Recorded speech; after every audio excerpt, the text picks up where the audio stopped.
Welcome to the Ventura Center for Spiritual Living. I'm Reverend Bonnie Rose. It is a joy and an honor to see you here this morning, whether or not you're in person or whether or not you're watching us online.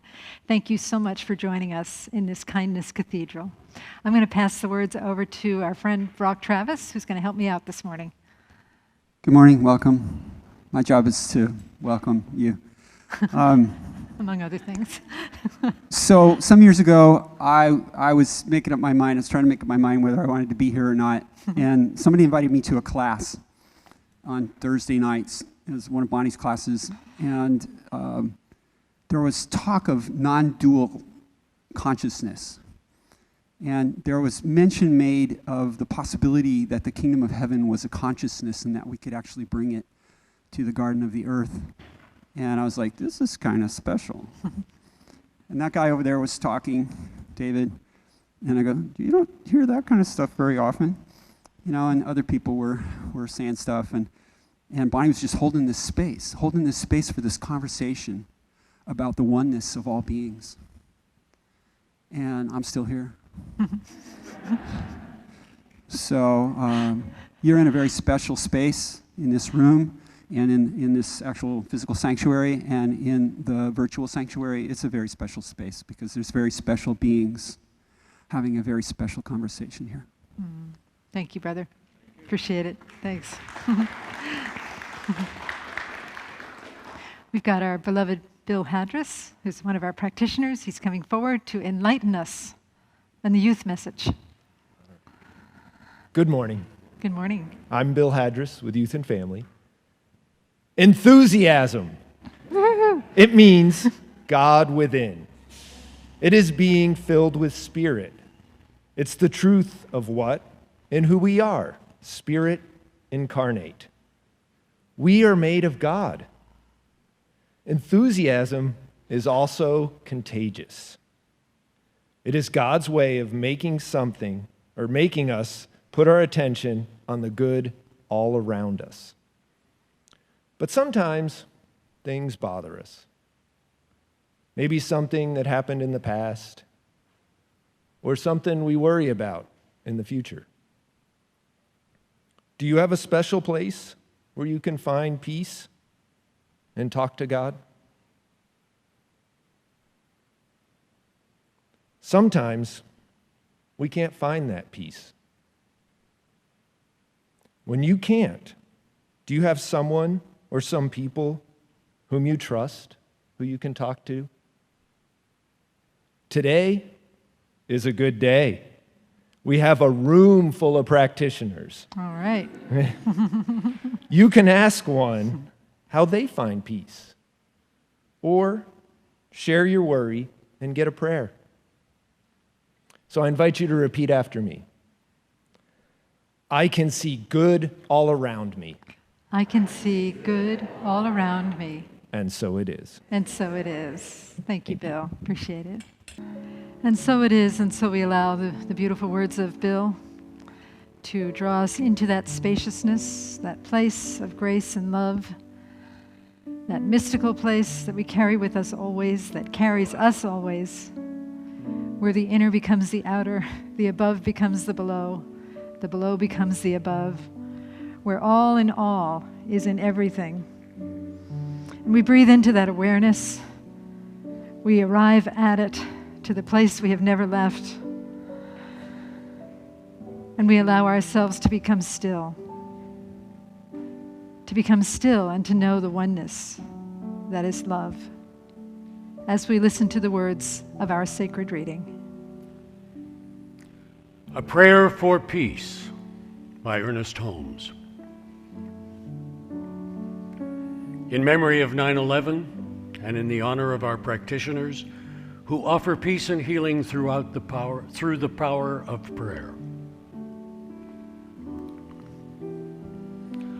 I know there is but one mind, which is the mind of God, in which all people live and move and have their being.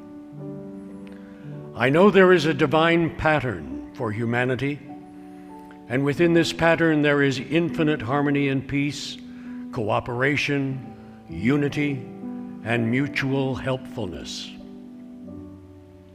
I know that the human, being one with the mind of God, shall discover the method, the way, and the means best fitted to permit the flow of divine love between individuals and nations.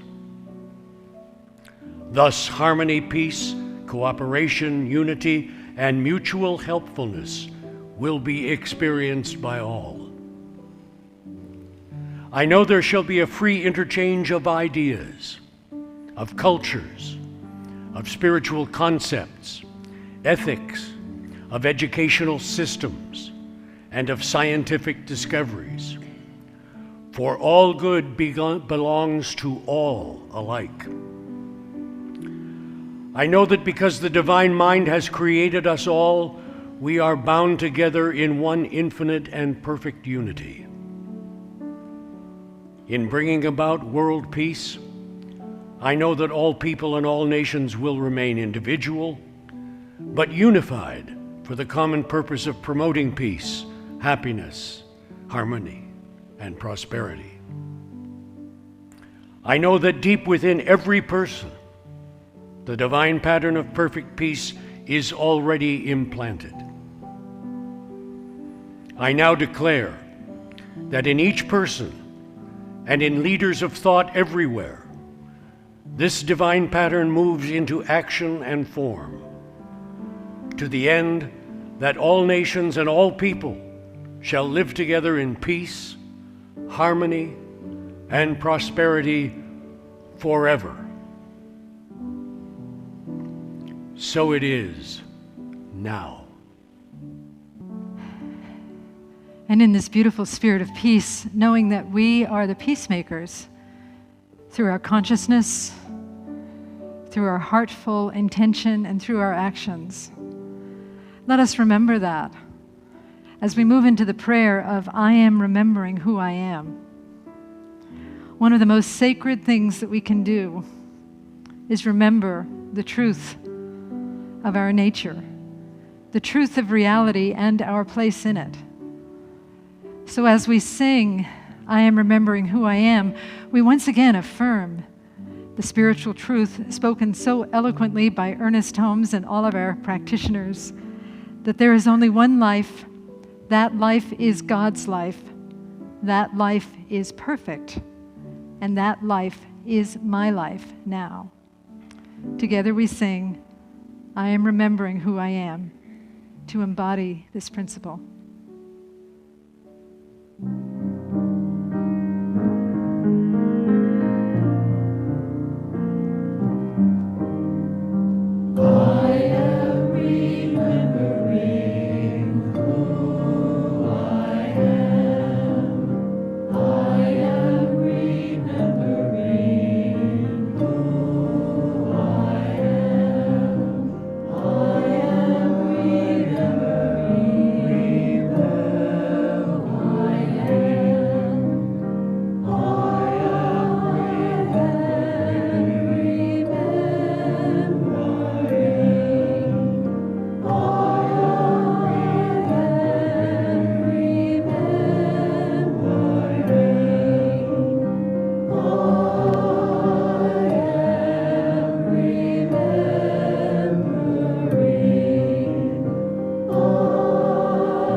In the spirit of divine remembrance,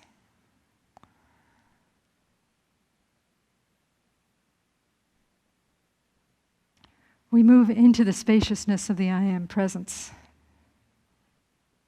that inhabits and informs each of us and all beings everywhere.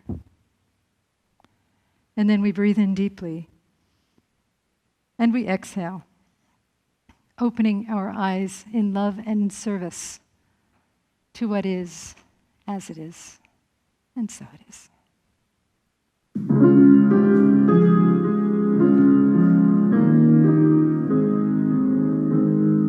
I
first, a word of thanks for our virtual choir. And was it my mistake or was the composer of that hymn not on the slides? It was there? It was at the beginning when my back was turned? Okay. So, what a nice metaphor for God, just because you can't see it, you know? Anyway, in case you didn't notice, that beautiful chant was composed by David Kerrigan and Mary Kerrigan, and I did a fantastic job. And yeah. And I simply loved seeing all of the beautiful pictures of our wonderful practitioners. And now, you know, like when you go to a movie and it's really fun when you get to see a celebrity in person after the movie, we're going to get to see our practitioners in person. So I'm going to invite all of you to come up onto the stage. I'm going to clear the path, and you find your spot, and then I'll find my spot within you. Do you feel safe if I stand here and talk without a mask? Are you good? You guys good? Okay. Like I said, I just got tested recently, so I'm good. So these are our practitioners in person, and what a fine job you did of finding a spot on the stage. We didn't even rehearse that or anything. It was just a beautiful job. And you know, I have to say that these are some of our practitioners. Some of them couldn't be here today. One had to attend a memorial. Others are traveling around different places in the world. We also have, so we've got our practitioners in training. We've got a couple of ministers, and we have one ministerial student. So all of these people have sought to deepen their relationship with Spirit and to just become more immersed in this teaching so that they can not only enhance their own lives, but spread the goodness to others as well through their practice and through their consciousness. Some people who may be new here may not know what a practitioner is in this denomination. And really a practitioner is the healing, we refer to it as the healing arm. They are the healing arm of the church or of the ministry. I also think that hi Lisa. I also think that they're the healing heart of the church as well, because the practitioners really do a fantastic job of holding the vision and being exemplars of the vision and bringing it forth to the congregation. They are available for prayer, and that's one of the most important things that we do here. They pray for us. They pray for us whenever you request a prayer, and they pray for us just in general for our center and its people's well-being, for the well-being of the world. Every time they pray for somebody, it puts a little bit more of good into the atmosphere, into the matrix of this place that we call planet Earth or the universe. They're amazing beings, and they serve all of us not only that way, but a lot of them have tasks that they do to serve within the church, major roles of responsibility and service that pretty much without them, we couldn't be the wonderful spiritual center that we are. So I am eternally grateful for them. There are 2 practitioners that passed away this year, and I want to make a special mention of them. One of them is Linda Dye, who was, and I'm assuming still is, just a beautiful soul that was with us for almost 20 years, and she passed away suddenly while she was camping in a beautiful situation where she was happy and in nature, and we miss her terribly. She's a beautiful, beautiful spirit. And then the other one is our beloved friend Mondragon, who was and still is, again, I think they're all playing from the other side, but Fred Mondragon was just such a rock and a grandfather to many of us, and just a beautiful, beautiful example of what practitioner consciousness is. He was one of the first people I met when I auditioned here 17 years ago, and he just was so sweet and so kind for me from day one, always telling me at the beginning when it was hard that he would pray for my gumption, and it must have worked because I'm still here, right? So anyway, you know, I thought about having a moment of silence for these 2 beautiful beings, but they feel like more of a moment of applause and ovation. So in honor of Linda and Fred and the other practitioners that have passed in years past, let's all stand up and just clap our hands and shout and holler for them.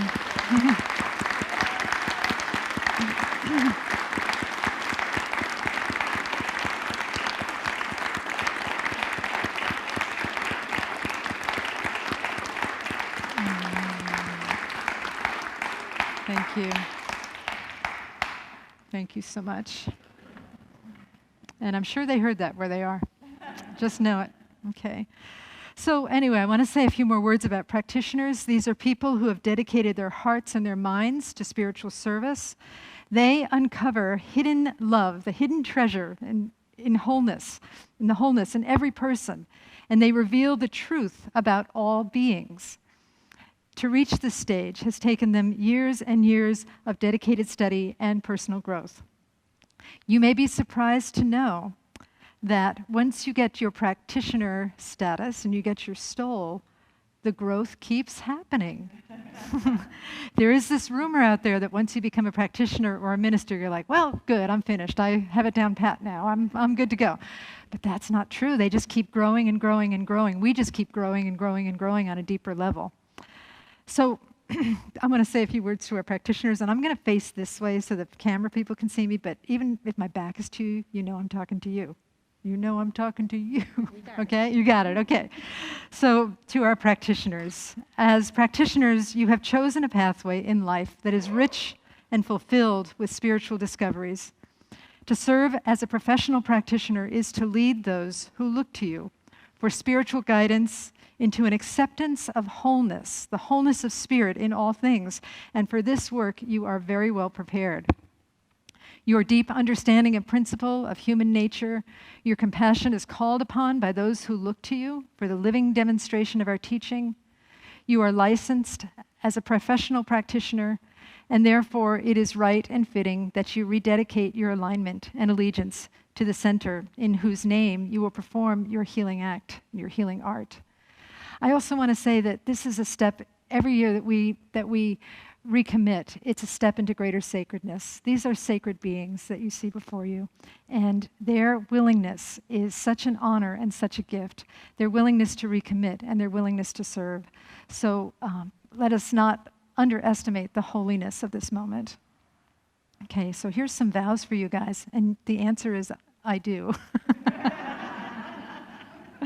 And if you don't, well, we'll talk. But anyway, as practitioners of religious science for the Ventura Center for Spiritual Living, do you recommit yourself to the following?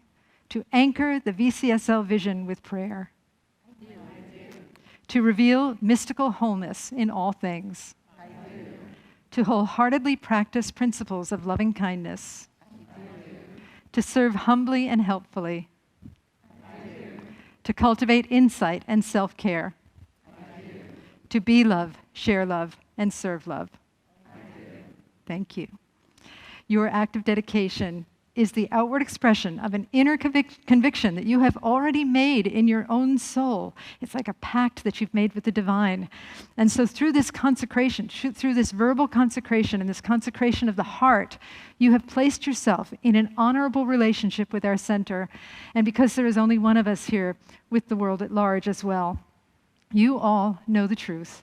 And through thought, word, and action, you reveal the spiritual truth to all, so that they may too become free. Now I have a task for those sitting in the seats here, and for those at home too, you can participate as well. Our practitioners need our love and support, and they are honored to pray for you. So I have a vow for all of you as well. And also, the answer is I do, if you choose to. Okay, so to the congregation, behold the practitioners of the Ventura Center for Spiritual Living. Do you promise to honor them, respect them, and lean on them? Will you acknowledge them as the healing arm and the healing heart of the center? And will you too be love, share love, and serve love in your relationship with our practitioners? If so, please say, we do. We do. Thank you. Okay. So now if you would all repeat after me, and practitioners, you can do this too if you like it. This is a mutual exchange of vows. Please repeat after me. We love you. We love you. We bless you. We believe in you. You are the face of God. Please be seated. So, my beloved friends, because today is about the practitioners, I've invited two of our practitioners to talk about something that they do best, and that is giving and receiving prayer. We have two of our almighty practitioners coming up here to speak. We're going to start with Linda Drevenstedt, and then Bill Seal will say a few words, and then I'll tie it up. So, let's begin. Let's welcome Linda with a big, beautiful round of applause. So what if you could take those worrisome, fearsome, frustrating thoughts and find some peace? What if you could take that tattered heart, tattered body, and find some ease and healing? What if you could take all those thoughts that get on that hamster wheel of your mind and just lay them at the feet of a practitioner?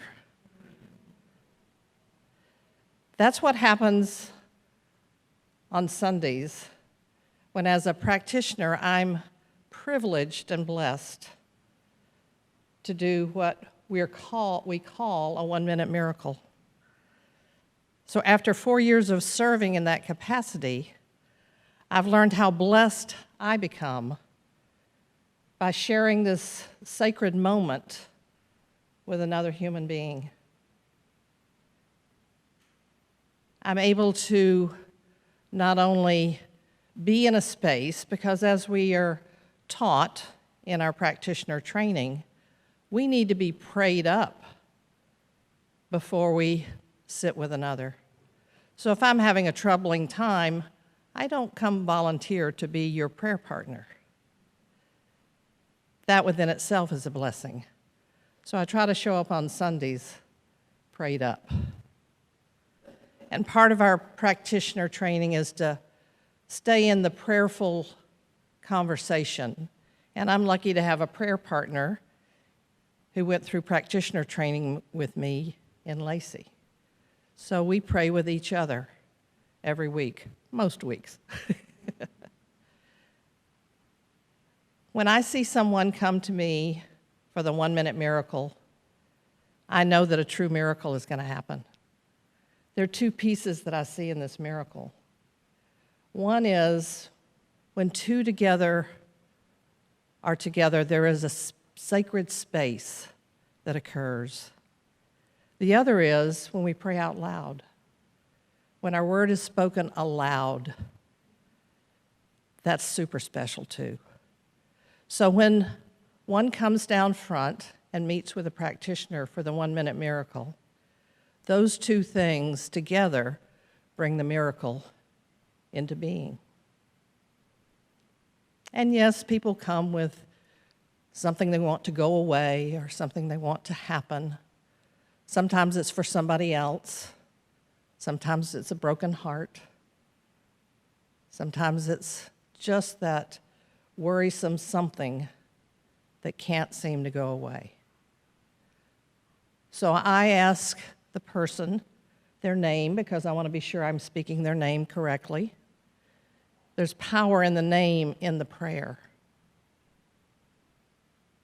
And as I ask a couple of questions to clarify really what is it that they're wanting to feel differently than they're feeling now, I'm able to come to what is the realization that they would like to have in this 1-minute miracle.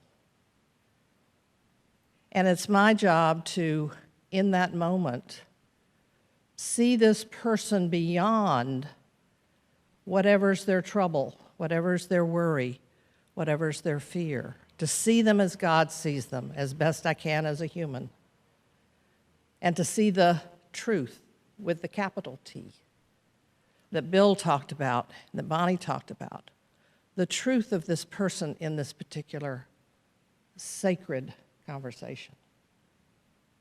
That's a blessing within itself, is to, within me, learn to see the truth in another human being, be able to see the sacredness of this person before me, beyond any of those troubles, beyond any of the pain that they're currently experiencing. Once we've had that conversation, sometimes even in that conversation, there's a shift in the person before me. Their thought gets a chance to pivot or change. And then I get to do what I love, following our Ernest Holmes teacher, 5 steps. Now, I learned years ago, before I came here, R-U-R-T. R. Are you ready to receive, is how I learned it and trained myself over the years to do a spiritual mind treatment. So once I have their purpose, I recognize the first R, the unity of this person, me, and all into the divine, into divine love, into divine peace, divine healing, divine ease, particularly pulling into this recognition, whatever their realization might be, that they do want peace, they want love, they want joy. So I recognize that for both of us. And then specifically for this person by name, I recognize that it is theirs right here and right now, that they are connected to this divine source, the all-knowing, all-loving, all-peaceful, all-healing God Spirit, divine Spirit. And in that unification, we now know that we are united in this 1-minute miracle. We are speaking aloud the truth with a capital T. Then the R step is a realization. In the name of the person, I realize that which they are seeking through the divine source. You know, as humans, we kind of crawl around on that, like I said, the hamster wheel, and muddle ourselves into thinking that we're by ourselves and that we have to slug through whatever's going on. What I know with a capital T truth is the divine is always right there, as close as a breath. I can breathe in the divine and ask the person I'm praying for to breathe in this realization and breathe out anything that's less than that. That's a 1-minute miracle prayer in less than a minute. Breathe in all that is love and peace and joy and bliss. Breathe out anything less than that. And then I go into Thanksgiving, which is really kind of the giddy part, I call it. I'm so excited that I've been able to walk the path I've walked, to be able to stand here in front of another, ease their troubles with this beautiful process of prayer that we were taught in practitioner training and drilled and had our papers X'd off when we didn't do the 5 steps right. And now that I'm teaching a class and I'm grading the papers, it's really interesting to see the process of learning those 5 steps and how powerful they are. The Thanksgiving is wonderful, the gratitude for this wonderful center we have that supports this conversation of oneness, our love, our center of love, healing and peace and joy, and knowing that it's right here, right now, and being thankful for that very thought, thankful for the teachings, and pretty much anything else we can be thankful for. The next step is a big one, because a lot of times we want to bring our burdens and give them to the practitioner, but then we want to pack them up and take them back with us. The release step, the R step. And I'm studying Byron Katie for my class on Tuesday. And she has a beautiful way of saying it. She says, I look at it, what's God's and what's mine to do? So the release is, I release this to God, divine law, divine presence, divine healing, divine love, divine peace. I release this. That's a powerful statement, a 1-sentence prayer right there. I release this to God. The human part of me may want to gather it back up, but I release it back to God. I release it to God. That powerful part lets your human part off the hook. Because sometimes we think we're supposed to solve all of it, and particularly for other people, which is a big one for Byron Katie. It's like not my job. They're a human by themselves. I got a lot enough work to do on my own self. It's always under construction. So the release is the beautiful part of letting this conversation in a sacred moment be released into divine, into letting it go and letting God. And then together we say, and so it is. Thank you. First of all, thank you, Linda. Wonderful. Thank you so much. Thank you. Thank you. And perhaps Bill needs no introduction, but I guess not. No, Bill is also a wonderful practitioner, and he'll just go forth and multiply or Sorry to break multiply it. words or what have you. So thank you, Bill. Thank you, Reverend Bonnie, for inviting me to do this and be a representative for all our beautiful and wonderful practitioners. And Linda, you're a tough act to follow. I love Southern ladies. My grandma, my mom was one. So thank you.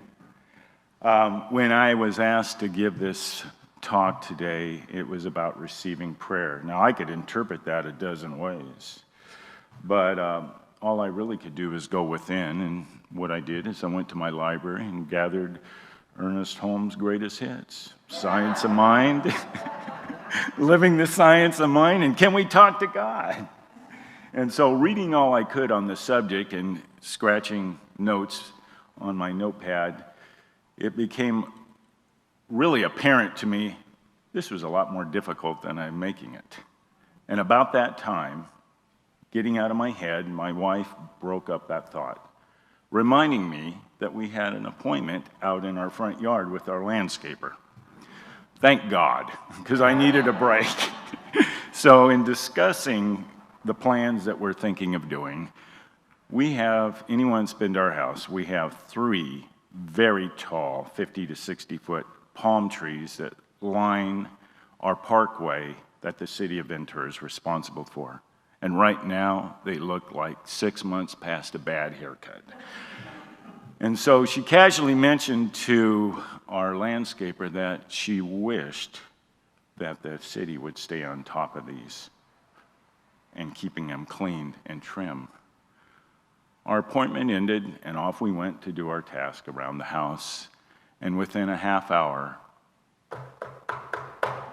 a knock on the door. I open it up, mask on.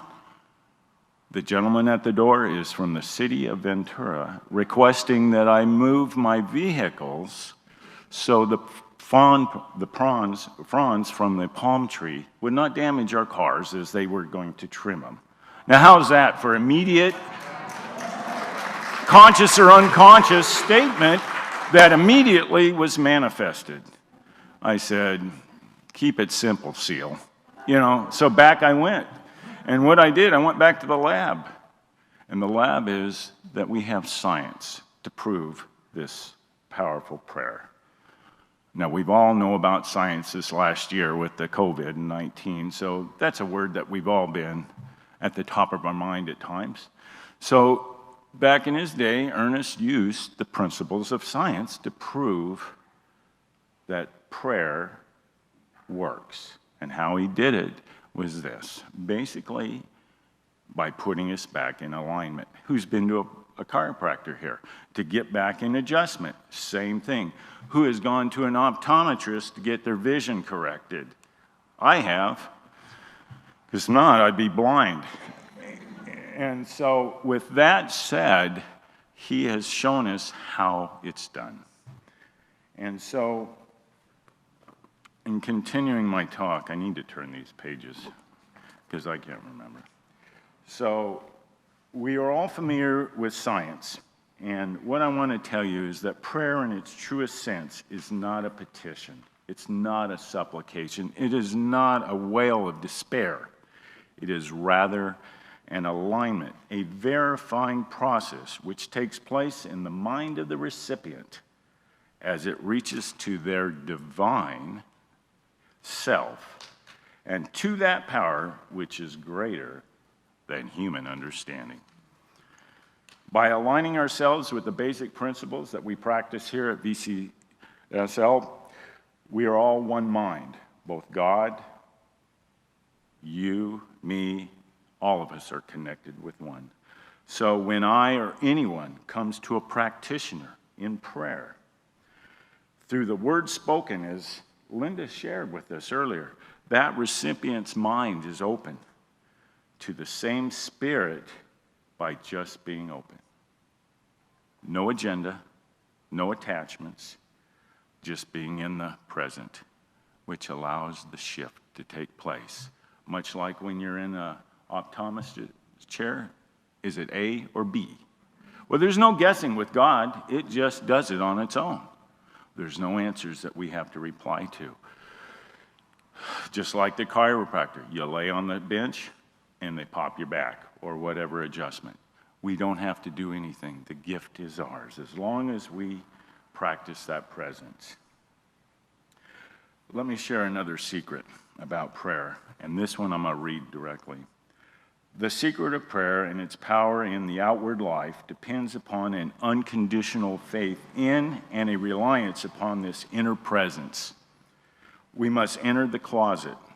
That is, we are to shut out all else and enter the presence of Spirit in quietness and confidence and acceptance. We are to believe that God indwells in our life and that this divine presence is sufficient for all needs. We are to believe that God will provide for each and every one of us and bless us abundantly. And when we enter this secret place, we are to leave all else behind. All hate, all animosity, and all control. Releasing and allowing God to move through us. I'm going to share 3 stories of prayer. 2 of them are by congregants, which I've had the permission to speak their story, and myself. And the first one is Greg Mikulski. Greg came to me 3 years ago, and I believe Lita, his wife, was in the prayer circle when we said this prayer. And it wasn't about a prayer of needing something. It was about a prayer of gratitude of where his life was at that moment. Just the deep appreciation that he wanted to share with God and the practitioner. So I entered into this prayer, and I mentioned an adjective word in this prayer. I had never used it before, and I have never used it since. And when I opened my eyes upon the completion of the prayer, there's Greg with a grin, ear to ear, sparkle in his eyes, and a giggle in his voice, and he says, every day I set an intention. And today's intentions word was the very word that I used. And it kind of blew all 3 of us away. To this day, I have no recall of what that word was, but it was what it was. The other prayer is much like many prayers that when people come to me, it's usually a prayer of need or health. And Bob Stewart came to me a couple years ago. His grandson had a possible medical situation that wasn't looking real good. You could see it in his eyes. You could hear it in his voice. We entered into prayer and we released all that was bothering. And the outcome, I have to say, when I saw Bob 2 or 3 weeks later, I asked him how the visit went with his doctor. And he says, outstanding. And that was an affirmation for me that God, his grandson, Bob, and I entered into a holy trinity of prayer, and his prayers were answered. And for myself, a personal one. 3 years ago, I retired. To be honest with you, I need a little discipline to stay in my lane, as my wife would tell me. Her prayers were answered by finding a place called Lockwood Animal Rescue Center.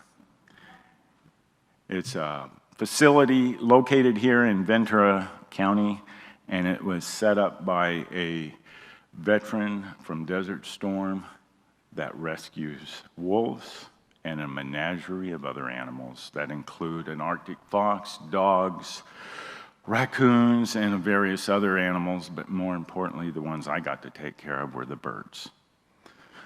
And what I thought was going to be a 2 to 3, maybe even a 4-week experience turned into a 2-year love affair. And I have to tell you, I know Bob's here. He worked on a ranch, and I was raised on a ranch. And ranch work is not exactly easy. It's hard work. It was 10 to 12-hour days, and for a 65, 66-year-old, that wasn't easy. And what it allowed me to do, and the purpose of this story is to heal on so many levels. See, my experience growing up around a ranch wasn't exactly peachy. My father ran that ranch with a tight fist and short reins, and I didn't have a great experience. But during this experience of being up on the ranch on one cold winter day when I was preparing the food for the wolves, it dawned on me that my father had an enormous amount of responsibility to run our ranch. And I figured I needed to give him a break. But more importantly, I gave myself a break. And the healing kept happening over and over again. And seeing my dad today in a whole different light, seeing a man who raised me with a great work ethic, and for that, I'm eternally grateful. So in conclusion, let me leave you with some words of wisdom from Ernest Holmes, Can We Talk to God? When the universal mind flows through the individual, it comes to the surface of the conscious mind as an actual experience. Truth comes from the inner to the outer self from God, the universal spirit to God, the manifest person. For every person is a direct manifestation of God. There is a greater mind within each one of us which may be called upon. There is nothing too small or too great for this mind. Listen, be receptive, be absolute, and be convinced. For these words that we pray for you are not only for the recipient, but for the practitioner as well. And as a representative of the practitioner body, I have to say thank you for the privilege of being able to pray for each and every one of you at different times, whether it's personal or as a whole. Thank you for your time. Bill, thank you again, Bill. Wonderful job from both of you. We're really so blessed to have these practitioners that are brilliant and that I keep learning from them every single day. My task here is to just tie it up briefly because, and gratefully, Bill said something that gives me a good starting place, is that he mentioned that, so when practitioners or ministers pray for you, we're praying for you. We're also praying for ourselves at the same time, but there's that component where we're also praying for the entire world. I'm going to be talking more about this next Sunday, but really every drop of prayer into the consciousness is a prayer for the entire world. And given that, again, this is an anniversary of recognizing our practitioners, but it's also an anniversary of recognizing 9/11, which was a long time ago, but we still hold it in our hearts. And yet, as time passes, we are starting, as I'm seeing in the human race consciousness, we're starting to develop a different consciousness about it, as other things are starting to somewhat apparently, and I mean that by appearance only, fall apart, so perhaps things can build up again. I got this quote from one of our other divine practitioners, Ms. Bernie Austin, our Minister of Appreciation, who's sitting over there, and she sent me a quote about 9/11, and it says, instead, and I don't remember the source, but it says, instead of mourning, instead of a moment of silence or a hateful message, how about today, in honor of 9/11, we make the world a little brighter? Be kinder. Be a little gentler with yourselves and others. Be a better human. Because today is more than a tragedy. Today is a birthday. It's a wedding. It's a birth. It's a new job. Be kind. It's time we took this day back for the happy and the brave and the new. Ernest Holmes, our founder, said something similar. He said, "The world stands on the brink of a great abyss, a terrible regression, or it chooses the horizon of a glorious day, a new age." And I think that the choosing is actually up to us, up to those of us sitting here, up to those of us listening, to anybody who is faithful, who has faith in a better way of being in the world that is blessed with love and kindness and wholeness. That choice is up to us, and we can allow it to happen. Part of the way that we allow it to happen is that we allow prayer into our daily practice, into our daily consciousness. And you don't necessarily need words to pray.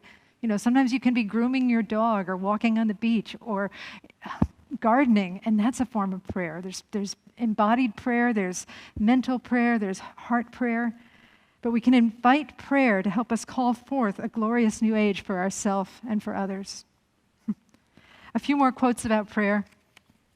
And I say this because we, of course, celebrate Ernest Holmes, our founder, but sometimes people ask me whether or not we are an interfaith church. And I say, what do you think? So this is from Gandhi. Gandhi said, "Prayer is not asking. It is a longing of the soul." And notice he says the soul versus your soul, which to me means the oversoul, as Ralph Waldo Emerson called it, the collective consciousness. So the collective consciousness is longing for something. And prayer is a daily, this is back to Gandhi, prayer is a daily admission of one's weaknesses. And by weaknesses, I think he meant what Bill was talking about, where we're out of our chiropractic alignment, right? Where we're out of alignment with spiritual truth. So it's a daily reckoning of looking where we might be out of alignment with wholeness. And then he said, it is better to pray in prayer. It is better in prayer to have a heart without words than words without a heart. And so we realign our consciousness. We realign our energy, our force into that heart that may or may not have words. Emerson wrote that prayer is the contemplation of the facts from the highest point of view. Linda beautifully mentioned the hamster wheel, which many of us are familiar with, right? And that's when we are perhaps seeing the facts from the lowest point of view, from the point of view of the ego. But in prayer, we rise above that, and we contemplate the facts through the eyes of God. We see through the eyes of Spirit or Divine Beloved or whatever it is we wish to call it. And then one of my favorites, Kathleen Norris. Prayer is not asking for what you think you want, but being asked to be changed in ways you cannot imagine. And that's very much like the teachings of Tosha Silver, who we work with a lot. She wrote several books, and many of her prayers start with, Divine Beloved, change me into someone who can trust. Divine Beloved, change me into someone who can release. Divine Beloved, change me into someone who can surrender to the innate wholeness of all beings everywhere. So that's about prayer. And then I started speaking, when I stood up to speak about 9/11 and the anniversary and the honoring of our practitioners. So what if today we were just to collectively decide that this is a sacred day? Not only because of 9/11, but because we are honoring and entertaining what is right and noble in this world, certainly in the physical forms of our practitioners, but also certainly in the hearts and minds and beings of every single person sitting in this sanctuary, and really every single person in the world. When Bill and Linda were speaking, I started having these thoughts like, you know what? I think I can see their halos.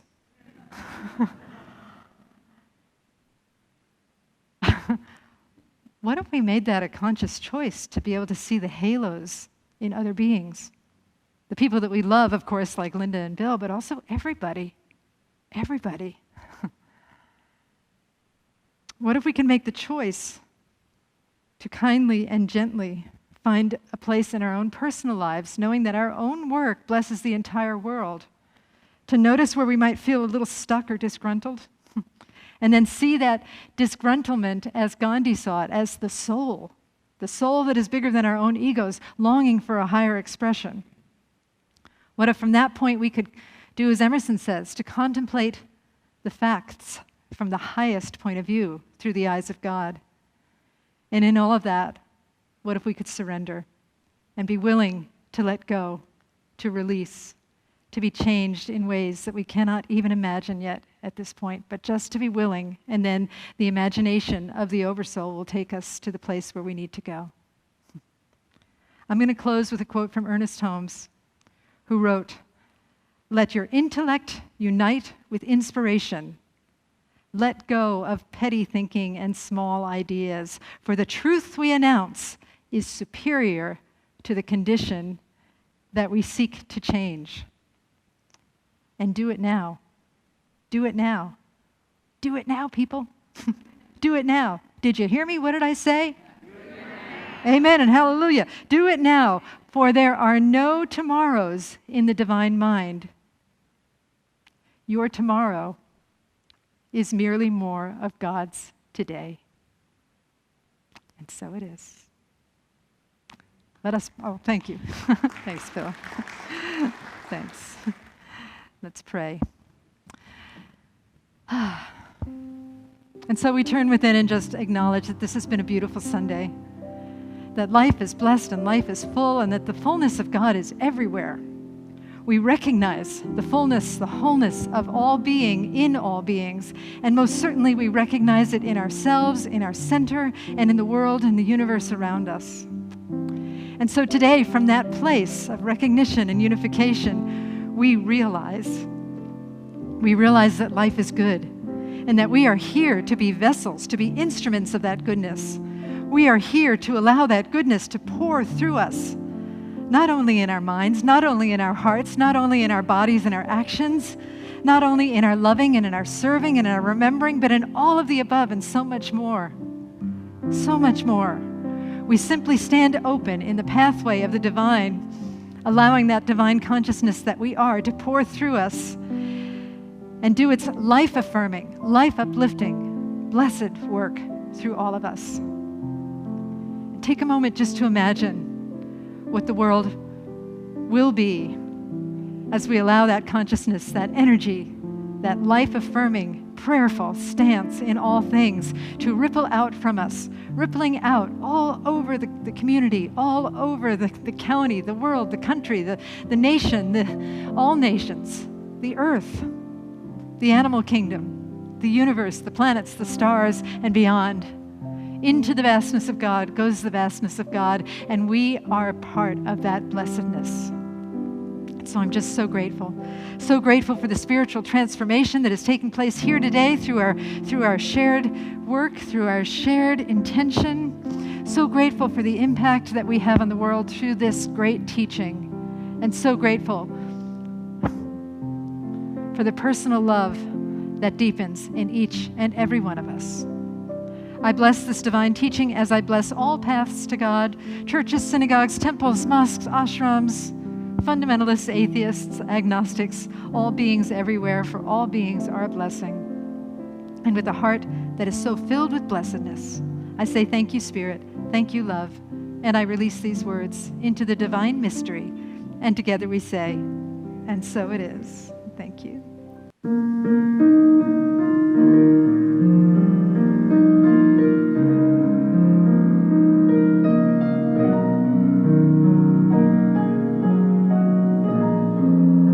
It all begins with one light, one candle in the darkness, one hand that reaches out to feed a friend in need. It all begins with one light, one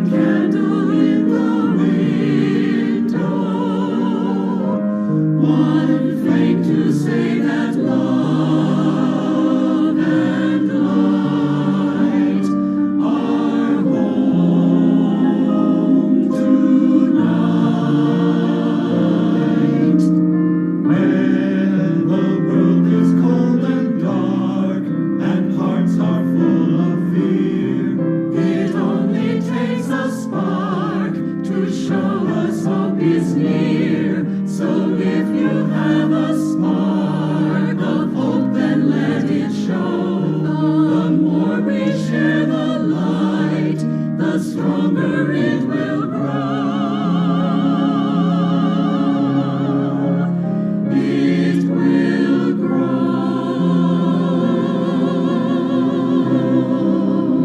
It all begins with one light.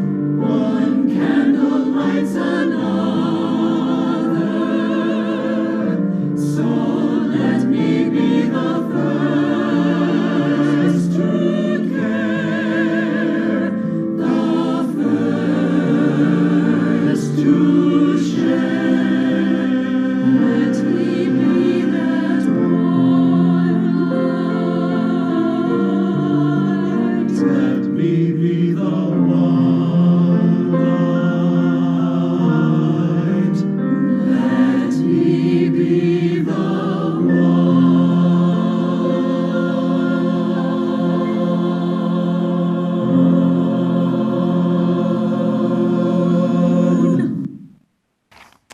The flowers, the Academy Awards presentation envelope is right here, and the award goes to, oh, there's a skull on it. I wonder what that means. Today's flowers are lovingly dedicated to our very own Master Tinkler in celebration of his birthday. Happy birthday, Chris. You are the best.